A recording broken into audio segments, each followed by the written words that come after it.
Should we talk about the retro game market, video game market? Yeah, this was a crazy video. Yeah. So as you guys know, we talked about the $1 million sales of Super retro Mario video Bros. games for WETA certified. Yeah. Wada. And WATA. Yeah, not WETA. WATA. What is different? Yeah. Yeah. And we were like, why are these games going for so much? They're not worth this much money. What is going on? Yeah. And it's kind of like, oh, they were like pumped up by all the companies involved, kind Yeah. of illegally. Kind of illegally. So right now we're in a huge bubble. Yeah. Video game And they're all market gonna bubble. crash. And so Carl Jobst made a video Yeah. a couple months ago. It was last month. Was it last month? Yeah. I didn't get through all of it because it's an hour-long video. I watched it all last night. And I watched a little bit more of it today. Yeah. But essentially, the auction house, what was it called? Heritage Auctions. Heritage Auctions, Yeah. is also in cahoots with the WATA. WATA. Same people sit on the board.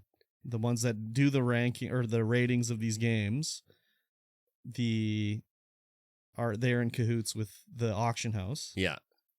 And the company that does remember we talked about the people that bought like shares in the game to sell? Yeah. Yeah, same thing. They're in cahoots with them as well. So like the directors of one company are on the other company, and then they'll be doing interviews like, oh yeah, we're going to see $1 million game being sold soon. Like it's going to happen. And it's like, oh yeah, it's going to happen because the guy that owns the game owns the auction house, and the company that rated the game is part of the company that sells it's just like they're all together basically. Yeah. And this video like basically exposed it all about how these games are obviously not worth this much of money, and it's a pump and dump scheme basically. Yeah, it was ridiculous. They were talking about the guy who is like big into the Jim Halpern, I think. I don't know. He's the guy that does Heritage Auctions. But one of the guys that does WATA, Oh yeah. he was like, they had a booth set up Yeah.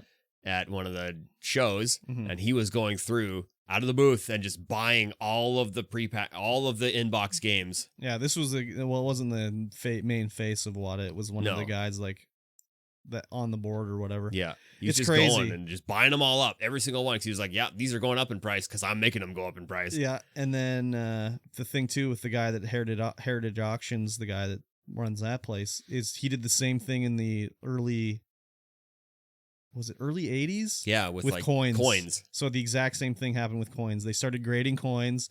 The coin value shot up because they would basically pump them. He would do like fake bids against himself or rebuy. He would auction off a coin and then buy it himself back for an inflated price. And then, a couple months later, resell it again. And it's like, oh, these coins are worth so much money. They keep selling on auction. Oh, well, you keep buying them back Yeah. for the same price from yourself. Very illegal. Oh, yeah. Highly illegal. There was a tweet from him, Carl Jobst, saying like it's even worse than he thought, and he's going to be doing another video, and he thinks that the Federal Trade Commission is going to get involved because it's so bad.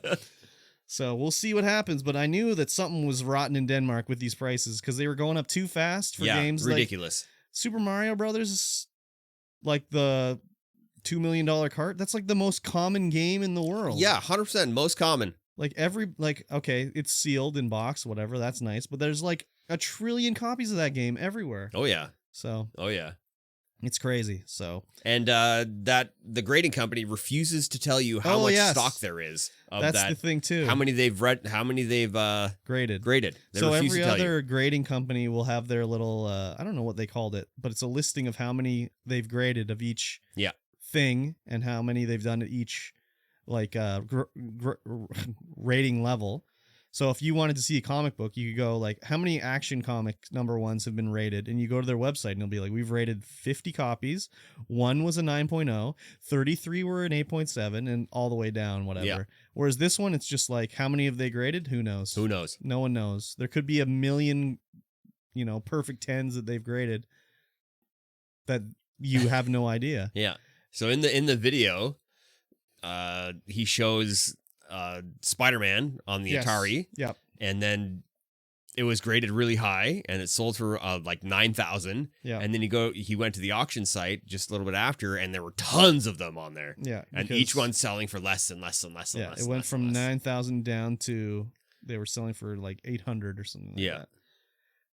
Yeah, it's crazy. And the other one too is they showed they showed this one Tomb Raider for the Sega Saturn that was graded super high with an A+ seal or whatever, and then you can zoom in on the picture and see there's like tears in the plastic. Yeah. And it's like, even from their own ratings, you can tell that it's not supposed to be rated that high from their public thing. It says like anything that has a tear in it is not an A+. Well, this one was an A+.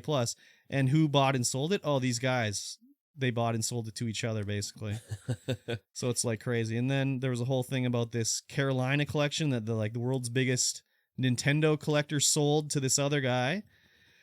And then they were all graded by WATA, and then they were all sold on Heritage Auctions. And it's like the guy that sold it to the other dude was like, he's like a director on another company he runs. It's all like just intertwined and just so dirty.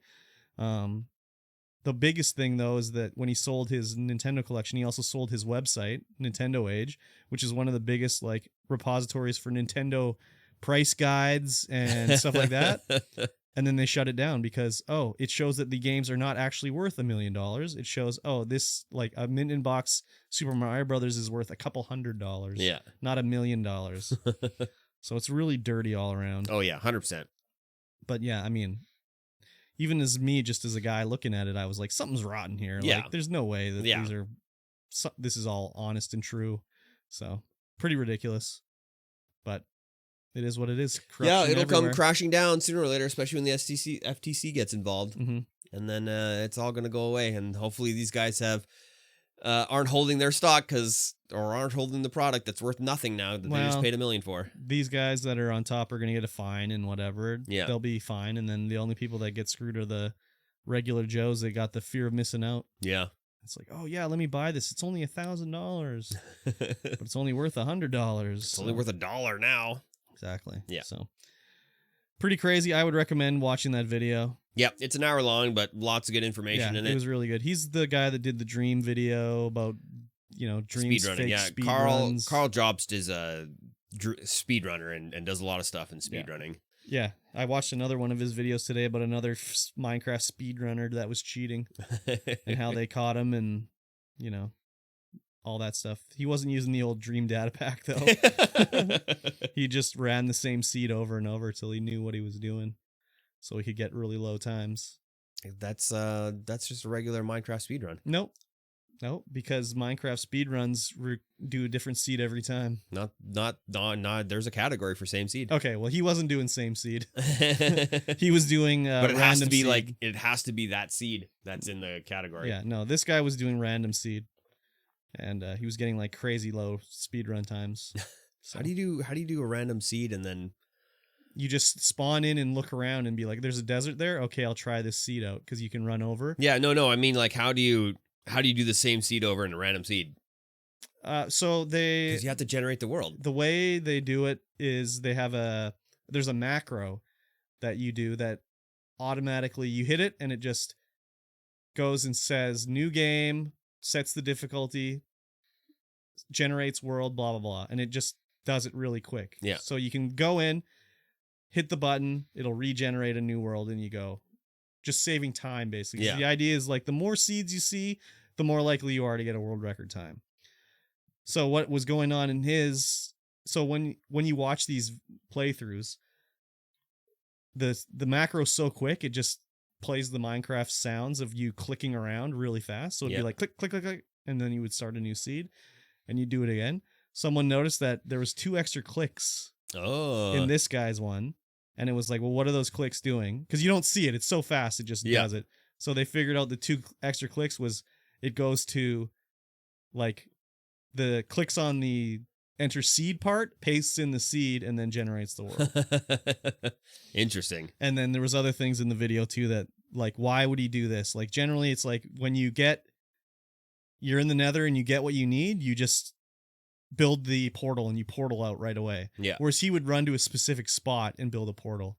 And the one that really was like, he ran to the spot after he got it what he needed, built the portal, and like, oh my God, I'm right on the stronghold in the overworld. Oh, what luck.